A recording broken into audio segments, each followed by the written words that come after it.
The day the judge read my name out loud, my daughter looked away like I was a stranger.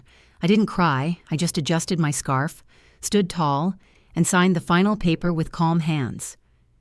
That was the day peace finally learned my name. The air outside Magnolia Banquet Hall was heavy with summer humidity, the kind that clung to your skin and curled your hair no matter what you'd done to it. A valet in a white shirt rushed to open my car door. "Evening, ma'am," he said, tipping his cap. I smiled, smoothing the folds of my royal blue dress before stepping out. The gospel-tinged jazz from the band seeped through the glass doors, and I could smell buttered rolls and roasted chicken from inside. My hand brushed the mahogany box in my purse, the heirloom necklace my late husband once said would go to our daughter on her wedding day. Its weight reminded me of the promise I'd kept, even when love between mother and child had grown thin. Inside, everything sparkled. White hydrangeas spilled from tall vases, and fairy lights tangled like fireflies above the dance floor. I caught my breath when I saw the golden welcome board, Callista and Talon. My name was nowhere to be found. I told myself not to care. "Smile. Stand tall," I whispered. "Your money helped pay for this." Still, something cold settled beneath my ribs. A young hostess greeted me, flipping through her list. "Ms. Gaines, just one moment." Her eyes darted toward the planner near the bar. After a hushed exchange, she returned with a nervous grin. "You're seated near the service door, ma'am." Near the service door, beside ice buckets and staff chatter, my place card read, "Ms. Gaines, vendor, vendor." I brushed the corner of the card with my thumb, resisting the urge to tear it in two. A bridesmaid in pink leaned over and said, "Didn't know they sat vendors up front." Her smile didn't reach her eyes. Talon's old frat buddy came by, slapping his knee. "You with catering, ma'am?" When I told him who I was, he laughed too loud. "Oh, my bad. You look way too young to be the groom's mama." Then he wandered off before I could correct him further. I set the heirloom box on the gift table. The coordinator swooped in instantly, moving it behind a floral sign. "We're keeping the aesthetic clean," she said. I smiled again, this time tighter. Every small moment stacked like bricks, none heavy alone, but together. They built something suffocating. I stepped toward the groom's suite, wanting to see Callista before the ceremony. The planner blocked me gently. "She's in touch-up, ma'am." From behind the door, I heard, "Keep the blue dress off camera, it pops too hard." That blue dress had once belonged to my mother. I straightened its collar. My phone buzzed with a message from Malcolm, the groundskeeper back home. "All good outside. Miss Eudora. Proud of you." I texted back a single heart, then rehearsed the small blessing I'd planned, short, southern, full of grace. When the music dipped, I stood near the aisle, ready to hand Callista her necklace after the vows. Instead, she came toward me, hand locked with Talon's. The crowd hushed. Her voice was steady, sharp. "Get out! Mom, my fiancé doesn't want you here." It felt like the air left the room. Glasses stopped mid-air, phones lifted like guns waiting to fire. I blinked once, unsure if I'd heard right. "Say it plain so I don't mishear." "Leave," she said again, louder. "You're not welcome." Talon's smirk stretched across his face like a stain. Someone whispered, "Lord have mercy." I placed my hand on the mahogany box, then set it down gently on the nearest table. "Legacy withheld." A server murmured, "Ma'am, maybe step outside." I nodded. "Let folks celebrate," I said softly. Then I walked toward the exit. Every step deliberate. No scene, no tears. Just quiet power. Outside, the air wrapped around me again, thick and alive. I dabbed at the corner of my eye. No streaks, Don't give them the picture they want, I told myself. My husband's voice echoed in memory. If they forget their roots, the land will remember. At the guest book, someone had scratched out my name. I signed only my initials. A young server whispered, "You okay, ma'am?" I smiled. "I'm still standing." By the doors, Malcolm watched, jaw tight. The band inside struck a gospel riff that rolled through the night like a hymn of survival. I looked once more at the banquet hall's glowing windows, each one a small, false star, and turned away.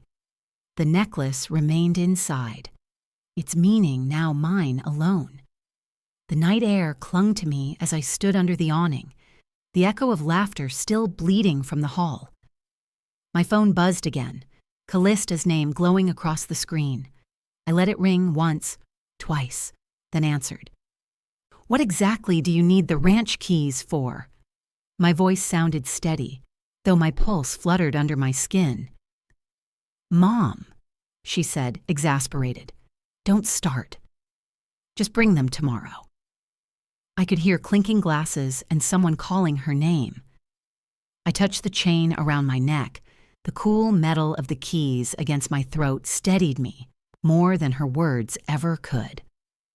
"We'll talk then," I said simply, ending the call. The valet jogged over, wiping his brow. "You good to drive, ma'am?" "I'm clear, baby. I'm clear," I replied, handing him a small tip. He smiled kindly, unaware of the storm he was sending back into the night.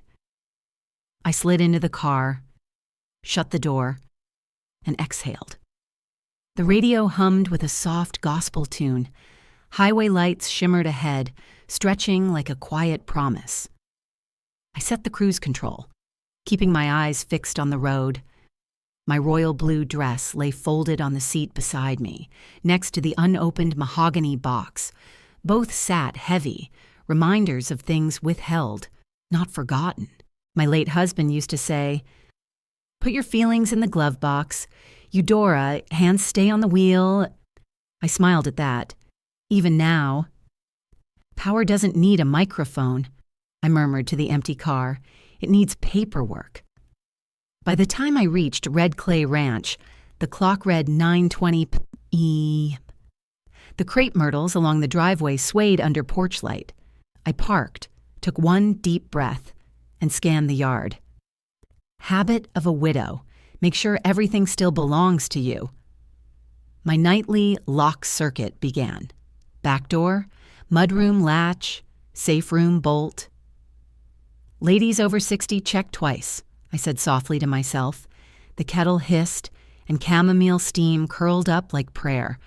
I tucked the necklace box inside the bread box, an old Southern trick thieves never think to open.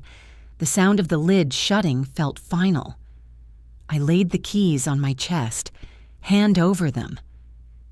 "These stay with me," I whispered. The trembling stopped. A knock rattled the side door. I didn't startle.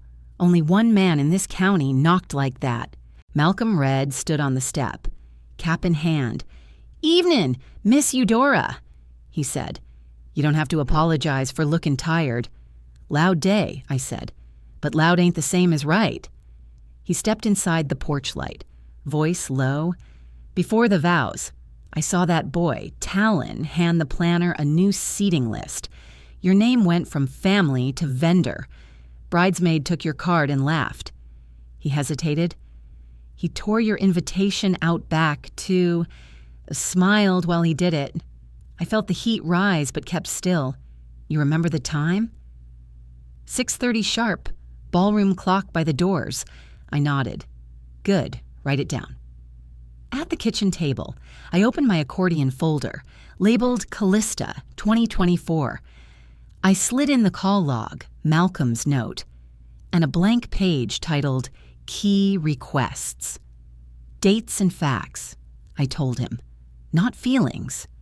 I texted the wedding planner, "Could you send me the final seating chart for my scrapbook?" Polite, unbothered. Then I recorded a short voice memo, my tone even. "Incident at banquet, July 12th. No conflict initiated by me. Calm records hold weight. My phone buzzed again. Callista's message. Tomorrow 2 p.m. We're dropping by for the keys. I typed, deleted, then settled on. Meet on the porch. We'll talk. Keys stay with me. You don't hand over a house, I said aloud. To folks who don't know where the breaker box is, I wrote out porch rules. Daylight only. No entry without consent. All requests in writing. Under the bench. I placed a small recorder, not to trap, but to remember. Malcolm stayed quiet, watching me anchor every detail. You think this was planned? He asked. I think performance needs an audience, I said. But I take notes. Before he left, he added one last piece. Talon told the band, keep the blue off frame. My dress. My erasure. He clenched his jaw. I should have said something. You did, I replied. You showed up. After he drove off, I sat again, palms over the table, whispering, Lord, don't let anger talk louder than wisdom. I drafted a text template for tomorrow. Access supervised. 20 minutes max. The night deepened. I checked the Ring camera, adjusted the porch light, and posted a new no trespassing sign by the gate. Little things, quiet armor, headlights swept across my curtains, too late for decent visitors. My phone vibrated, a picture message, my seating card. Stamped vendor. Then Callista's text, morning works better. I slid the chain across the door. Porch, daylight, me present. I typed back. Then I whispered into the silence. They're coming early. By morning, the air was thick with the scent of wet clay and coffee. I set the porch like a courtroom, visitor logs centered, 2 pens laid parallel, and a thermos of black coffee between 3 chipped mugs. The Ring camera blinked steady, little red light alive, under the bench. My small recorder waited, patient as me. I printed the access rules sheet in bold, time-limited, supervised, no key transfer. My pulse stayed even as I whispered, we meet on my land, by my rules. I texted Malcolm, stay near the barn, eyes open. His reply came fast, a thumbs up and, yes, ma'am. At 9:58, a silver SUV rolled up, kicking dust down the drive. Callista stepped out crisp, sunglasses sharp as her tone. Talon followed, phone in hand, already filming. Morning, Mama, she said, trying sweet. It's Eudora on legal papers. I answered. She exhaled, annoyed. We're on a clock. Keys. Today. I nodded toward the clipboard. Then start with names and reasons. Talon laughed under his breath. You really making us sign in? 2 people documenting, I said, glancing at his camera, then tapping mine. Fair play. I slid the printed rules forward. Access is by appointment, supervised, and keys don't leave my neck. Callista's jaw twitched. You're turning this into something it doesn't have to be. No, baby, I said, voice calm. You did that last night. She leaned close. The vendors arrive at 2 to survey. Don't make this messy. Survey requests come in writing. License attached. I replied. My tone wasn't sharp, just final. Talon's smirk widened. We'll get a locksmith. Then. Locksmiths need owner consent, I said, holding up a laminated county code card. Or they face civil penalty and a fine. He blinked, caught off guard. I laid out a schedule. You can walk the exterior 20 minutes. With supervision, that's the offer. Malcolm stepped out from behind the barn, his silhouette enough to quiet Talon's breath. Morning, he said evenly. The witness changed everything. I opened my folder, sliding forward an email printout. This came through last week, venue conversion packet. Red Clay Ranch listed as capacity 300, valet flow pre-approved, no owner name. Callista's lips parted. It's just preliminary, she said too fast. Preliminary planning with my address? I asked. Talon fumbled. It's business, Eudora. We're investing with whose property as collateral? I pulled another page. Bank notation, bridge loan pending event contract. Their silence was a confession. You don't borrow against another woman's kitchen without knocking first, I said, setting the paper down. My late husband used to say something close to that when men got slick with signatures. I placed the clipboard squarely between us. If you need something, write it plain and sign. I'll respond in kind. This is ridiculous, Talon muttered. Ridiculous, I said quietly. Is asking for keys after shaming your own mother in public? Callista looked away, eyes glassy. Vendors are already en route, she said, softer now. Deposits are down. I nodded and wrote on the log. Deposits without owner consent. Then I offered mercy in structure. Refund windows still open if nobody steps on my porch today. Malcolm cleared his throat. A signal. I followed his eyes to the road where a stranger held up a phone, recording from afar. I turned slightly toward my own camera and smiled. Calm as Sunday, Talon hissed. We'll handle this another way. Averly can pressure her. My phone chimed on cue. A new email from Averly Knox. Subject line, call when free. I met my daughter's eyes. No keys, I said. Put it in writing. Then I lifted my hand, closed the storm door, and let the latch click like a gavel ending court. By 2 p.m, the heat lay flat over red clay ranch. I'd already set the porch like a stage, deed copies, will clauses, visitor log open to a fresh line. A new pot of coffee steamed beside 3 mismatched cups. Southern manners never excluded backbone. The Ring camera blinked steady. My phone sat on Do Not Disturb except for Malcolm and my doctor, out in the pasture. Malcolm leaned against the fence, phone in hand, steady as the trees. A light breeze stirred the porch curtains when I whispered, "All right then, let's have some order." Engine sounded from the gate, a low growl of trouble wearing polish. A gray sedan stopped first, then another behind it. 2 lawyers stepped out, one silver-haired, one shiny new. Callista stood between them, Talon filming like a man too young to understand dignity. "Miss Hartwell," the older one said, offering a dry smile, "let's be reasonable." "Reason's welcome," I replied, "when respect shows up with it." They didn't sign the visitor log. I pointed at the Ring camera. "Then the lens will do it for you."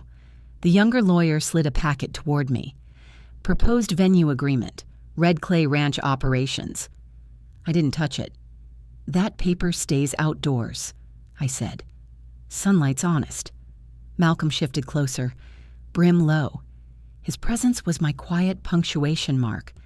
Then came the tilt in tone.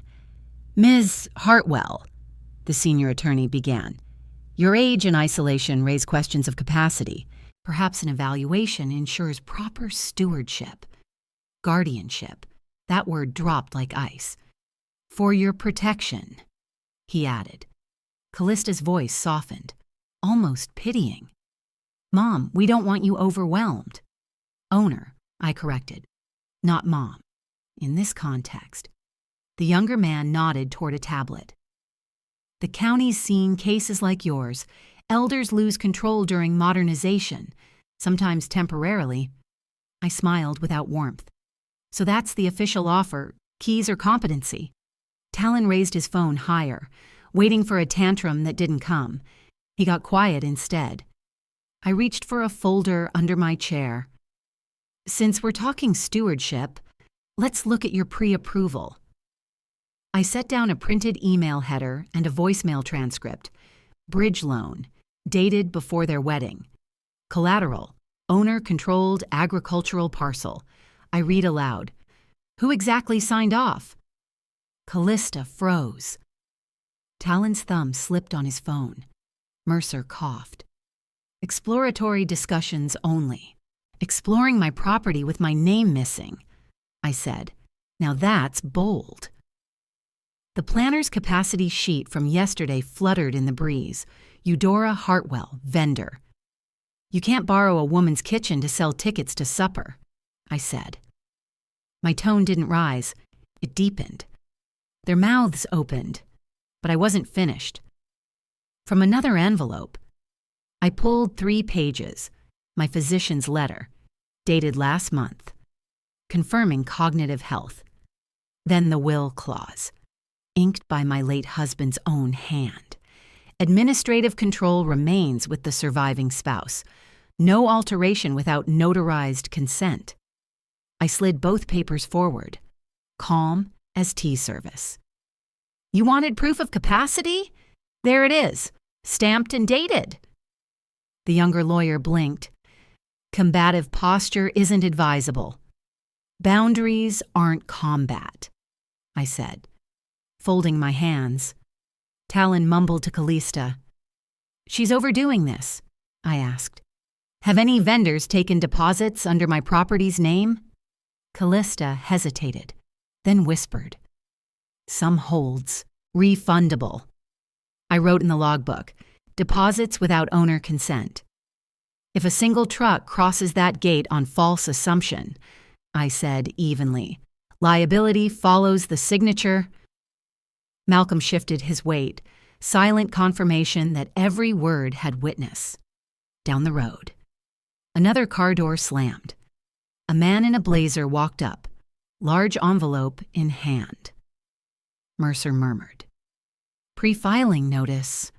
I didn't flinch. Set it on the chair, I said, pointing. Camera sees it fine. He obeyed, leaving the envelope in the sunlight. I poured myself a cup of coffee, steam curling in front of my steady face. Now, I said softly, we'll see whose papers hold weight by sundown. The envelope sat on my porch table, thick, official, humming with bad intent. The seal read, Probate Court of Montgomery County. I slid my father's old pocket knife along the edge, same blade he'd used to open seed packets every spring. The papers inside smelled like toner and arrogance. At the top, petition for guardianship, I skimmed phrases that didn't belong to me. Diminished capacity. Susceptibility to undue influence. Every word spelled betrayal. I didn't tremble. I went inside, poured a bourbon over ice, and watched it melt slow. Malcolm stood by the screen door reading over my shoulder, voice low. Filed by Callista Marrow.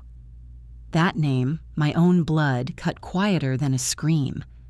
I said, well, that's a creative way to say thank you. He waited for a reaction I didn't give. Not today, when I told him. We're going to answer this like grown folk on paper. I called Averly Knox before the ice finished clinking. Her voice came through crisp, coffee strong. Miss Eudora, she said. They picked the wrong grandmother to gaslight. I almost smiled. She laid out the plan. Temporary injunction, evidentiary review, asset freeze to stop them cold. I forwarded the PDFs, time-stamped every file. They filed before they asked for the keys. I said. They'd already planned the grab. Averly caught something quick. They used your premarital trust name, she said, tapping keys audibly. That's not just sloppy, that's fraudulent. I heard her printer hum like a war drum. We'll counter in 24 hours. She promised. Make it poetic. I told her. She laughed once. Oh, it will rhyme in court filings. I wasn't angry anymore. Anger's loud, insult, when it's lazy, goes straight to your spine.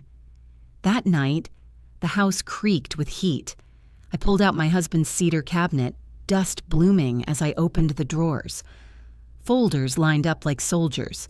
Trust Revisions 2018. I found signature sheets watermarked exactly like the one in the petition, except the timestamp was wrong by 2 years. The forgery wasn't subtle. It was copy-paste arrogance. I filmed the comparison with my phone while Malcolm recorded his own. "Keep it steady," I told him. "Truth looks better on video." We labeled the clip, "Forgery Angle Primary Weapon." I felt no fury, just focus. Grief had trained me for this kind of night. Morning came clean and blue. I dressed in my quiet armor suit, muted navy, pearl pin, polished shoes. Averly met me on the courthouse steps, folder in hand, confidence taller than marble. Inside, the air smelled of paper and nerves. Callista sat beside Talon, eyes down. He smirked like a boy watching fireworks he didn't buy. Averly rose, filed our motion to dismiss, and added a counterclaim for fraudulent guardianship. Then she presented the forgery proof. The judge frowned, lifting his glasses. "This signature," he said, "appears digitally replicated." My voice didn't waver. I am of sound mind and sharper memory. The room murmured. Averly didn't smile, but her pen tapped victory. After the hearing, the courthouse steps buzzed with whispers.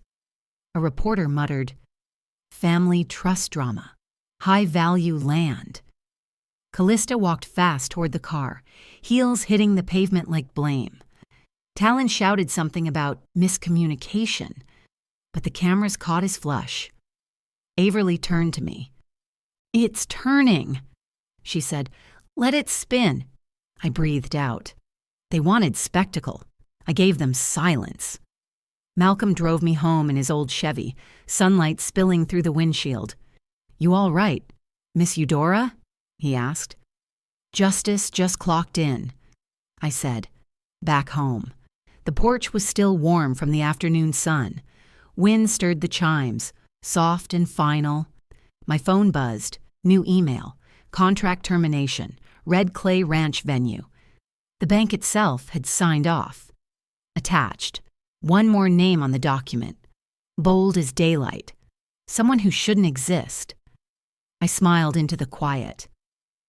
"They're folding faster than I expected," I whispered. "But that name, well, that's tomorrow's fight." Morning sunlight spilled across my kitchen table, the kind that makes every dust mote look honest. My coffee had gone cold by the time I opened the bank's email again. The subject read, "Contract termination, Red Clay Ranch venue." I clicked the attachment. My name, Eudora Hartwell, sat under a signature line. Neat and confident. Only problem, it wasn't mine. The loop of the H curved left, and mine has curved right since high school. I traced it with my finger. "They didn't even get my handwriting right," I whispered. That kind of carelessness felt personal. I hit forward, typed 2 words to Averly Knox. Forgery confirmed. Then I sat back and listened to the slow tick of my kitchen clock, each second marking another piece of trust gone. By 8 o'clock, Averly was on speakerphone, her tone crisp and surgical. "That's federal, Eudora. Mail and wire fraud both." She laid it out clean. Digital certificate mismatch, interstate transfer, intent to defraud, language that could burn a man's future. I explained the old USB drive my husband had used to back up our estate papers, a silver one in the cedar drawer. "Could be the source file," she said. "Don't plug it in. We'll bring a forensic tech." I told her the timestamp on the PDF lagged 1 day behind the supposed submission. They got greedy before they got clever. She chuckled, dark and dry. That's how most of them trip. I wrote every note on a yellow pad, date, time, chain of evidence, then folded it beneath my Bible. Planning had always steadied me more than prayer. By mid-morning, I was back at that cedar cabinet. The USB glinted beneath a stack of feed invoices. I plugged it into my old Dell, offline, air-gapped, safe. Folder names blinked alive. Trust Docs 2018, Estate Backup 2019. I clicked the latter, heart steady. Inside sat my scanned signature file, untouched for years, except one detail, last accessed by a MacBook Air. Callista's model. Same serial number she bragged about on her wedding registry. I felt something break and harden at once. She stole from my drawer, then smiled at my table. I murmured. Malcolm, who'd been helping with cables, lifted his phone to record the screen. For the record, I told him, Truth likes receipts. We captured the metadata. Red circled the access date. 2 weeks before the wedding. I labeled the envelope Evidence, Forgery Source. My hands didn't shake. My pen wrote like a knife. At 1:30, I walked into the regional bank with Averly. The conference room was glass, polished, and cold as judgment. Talon sat at the end, feigning surprise. Callista beside him, eyes rimmed red. Averly opened her file. Our client did not authorize this loan, she said evenly. She slid the handwriting analysis across the table. The bank officer frowned, stiff posture betraying discomfort. If this verifies, he said, we'll have to escalate to fraud investigation. Talon leaned forward, voice cracking. It's a misunderstanding. I stared at him, steady. Then your misunderstanding signs in cursive. Silence spread like smoke. Averly adjusted her glasses and added, We'll cooperate fully with federal review. Nobody moved for 10 seconds. You could hear the air conditioning hum like a verdict. By dusk, we were back on my porch. Crickets sang. Thunder rolled somewhere distant. Averly outlined next steps, her pen tapping rhythmically. We'll file both civil and criminal, she said. The bank's counsel will follow suit. I poured sweet tea into mason jars. They thought I'd die before the ink dried. Averly smirked. Now they'll learn the paper lives longer than the pen. We clinked glasses. No celebration, just acknowledgement. Victories this hard taste better plain. When she left, I sat alone, tea cooling in my hand, calm as freshly turned soil. My phone buzzed. A new voicemail. Callista's voice trembled through the speaker. Mama, we need to talk before this goes public. I replayed it once, then again. Expression unreadable. Now you remember to call me Mama, I said quietly, closing the phone with a click that sounded final. The voicemail played again as I sipped coffee gone lukewarm. Callista's voice trembled like wet paper. Mom, can we fix this quietly? I set my mug down hard enough to clink. Quiet ended when y'all signed my name. I said to no one. I saved the file, forwarded it to Averly Knox with a note. She's worried about headlines, not harm. My pen moved across the yellow pad. No more back rooms. Everything on paper. The morning air outside was cool after the night's thunder. The mail truck rumbled down Red Clay Road, and I knew the world kept spinning, even when family didn't. At 9:15, Averly called. Her voice had that crisp satisfaction lawyers get when the gears start turning. Filing accepted, Eudora. Fraud complaint docketed in state court. Bank compliance already escalated. I could almost hear her grin through the phone. We went over the plan. Restraining order. Property access freeze. Vendor notifications. She muttered. They count on our shame to keep us silent. I replied. Shame isn't evidence. Signatures are... The printer hummed in her background, printing the TRO packet. We'll have it served within hours, she said.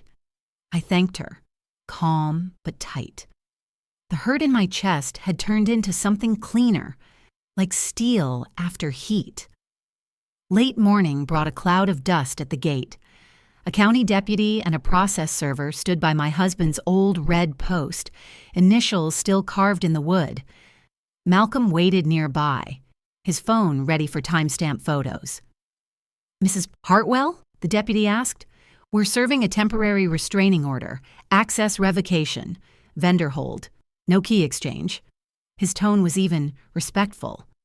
I nodded once, hands steady at my sides. "Read it out loud, officer. I'll let the air hear it too." He did, word for word. Sunlight flashing off the paper. For a moment, I felt the law become a fence stronger than any lock. By lunchtime, my phone turned into a courthouse. The florist paused delivery, the caterer backed out, quoting fraud exposure. Even the mobile bar company texted, "Refund processed, contract voided." Then came the insurer, "Ms. Hartwell, as policyholder, any claim filed under forged authority is invalid." I forwarded every message to Averly. Each ping felt like justice stitching itself together.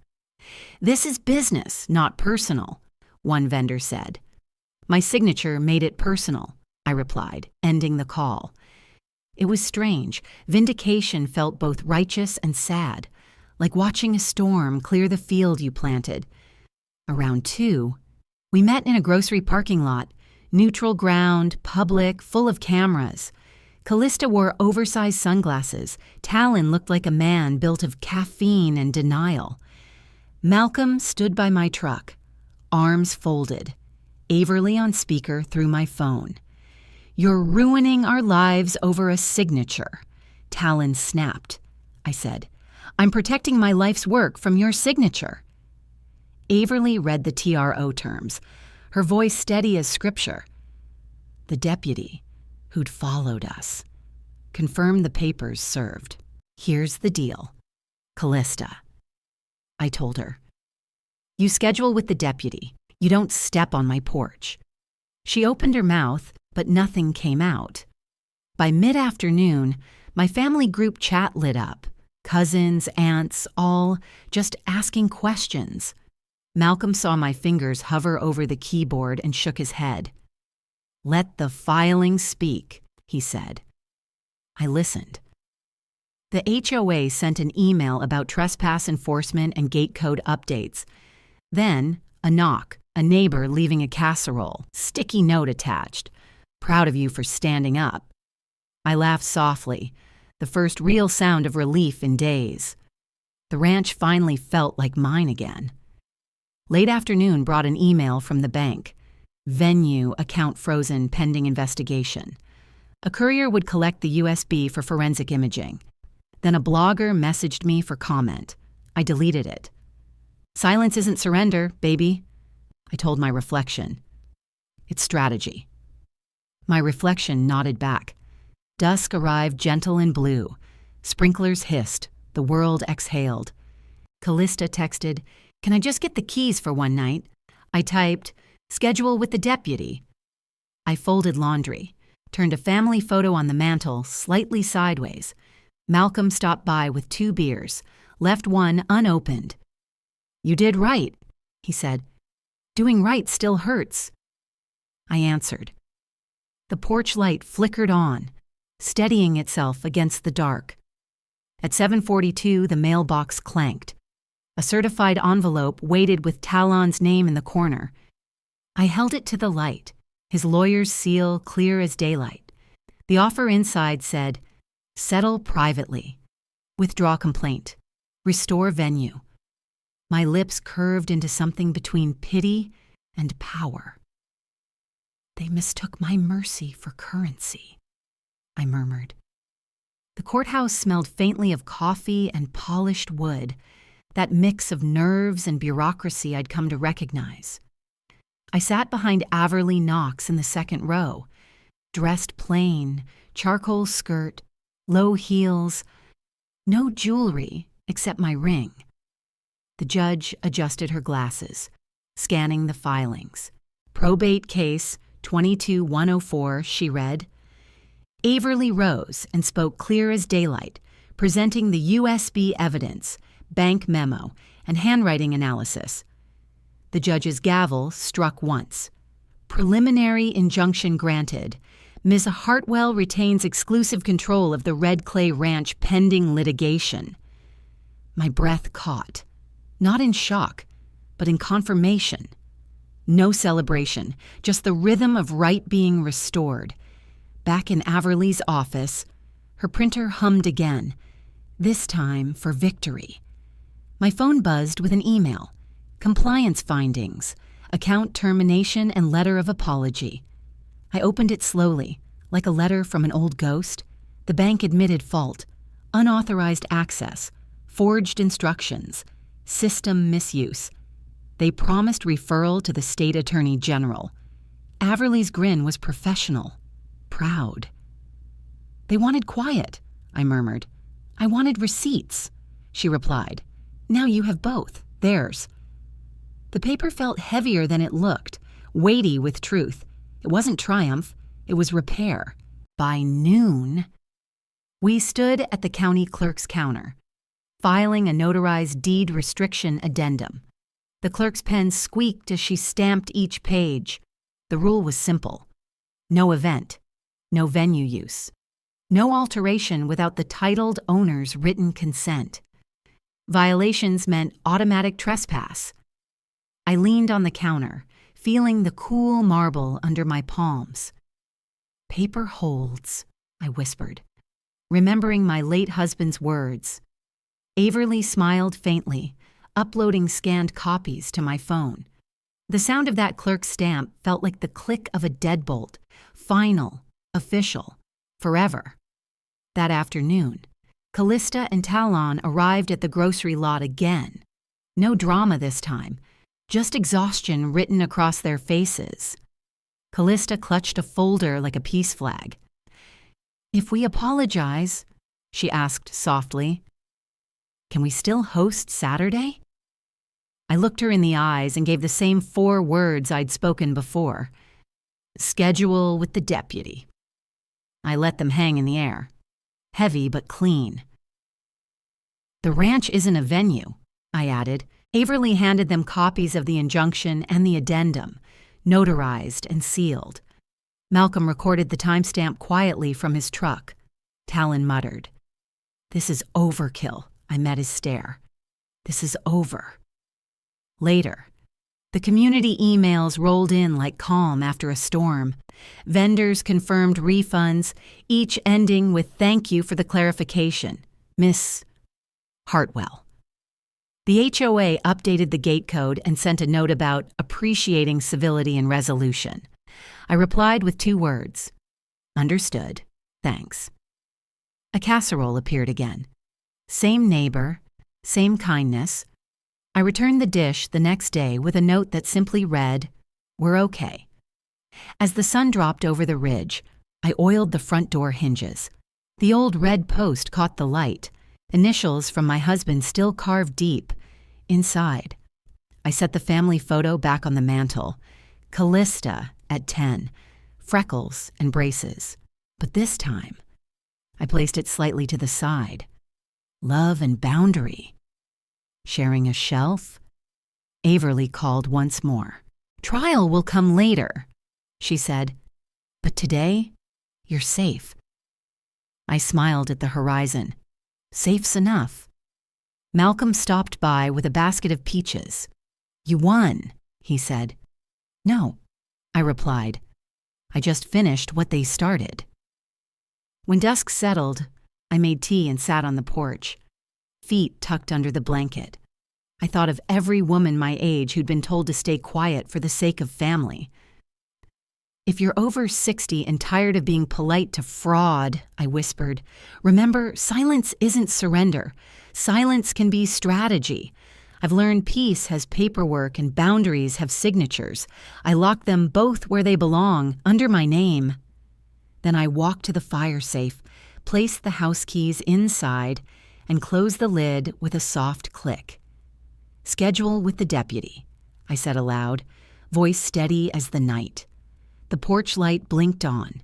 The ranch stood silent, secure, and entirely mine. The next morning, a plain white envelope slid under my door. No return address, just my name, typed in bold. Inside lay one line. You think it's over? I looked toward the porch light, still glowing from last night, and whispered, Not yet. Will you stay to see what comes next?